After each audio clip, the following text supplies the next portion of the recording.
রাজস্থানের বুকে এমন এক শহর যেখানে পাহাড় আর হ্রদ হাত ধরে হাঁটে, যেখানে রাজপ্রাসাদ আর সংস্কৃতি মিলে তৈরি করেছে এক রাজকীয় সৌন্দর্য। হ্যাঁ, আমি কথা বলছি উদয়পুর, হ্রদের শহর বলে খ্যাত।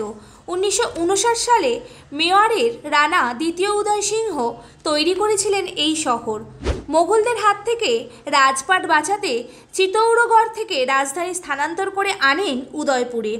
আজও মেওয়ারের ইতিহাস যেন বাঁচে এখানে, প্রতিটি হ্রদ, প্রাসাদ আর অলিতে গলিতে।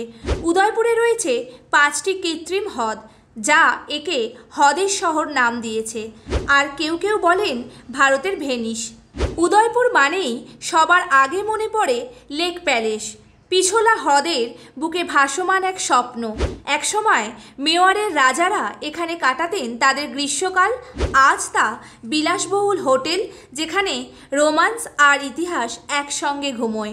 উদয়পুর মানে শুধু লেক আর প্যালেস নয়, আরও কিছু গন্তব্য যেগুলো হয়তো অনেকেই মিস করে যান। সজ্জনগড় মনসুন প্যালেস, মেঘলা দিনে আরাবল্লীর অপূর্ব দৃশ্য আর সূর্যাস্তের সময় যেন রূপকথার মতো লাগবে।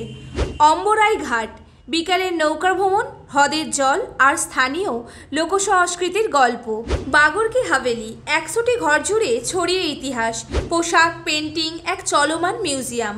আরও আছে জগমন্দির, ফতেহসাগর লেক, সহেলিও কি বাড়ি, প্রত্যেকটি এক একটা গল্প। থাকার জায়গা, পিছোলা লেকের পাশেই যদি হোটেল নেন, ভোরবেলা চোখ খুলতেই যে দৃশ্য পাবেন সেটা জীবনের স্মৃতিতে রয়ে যাবে।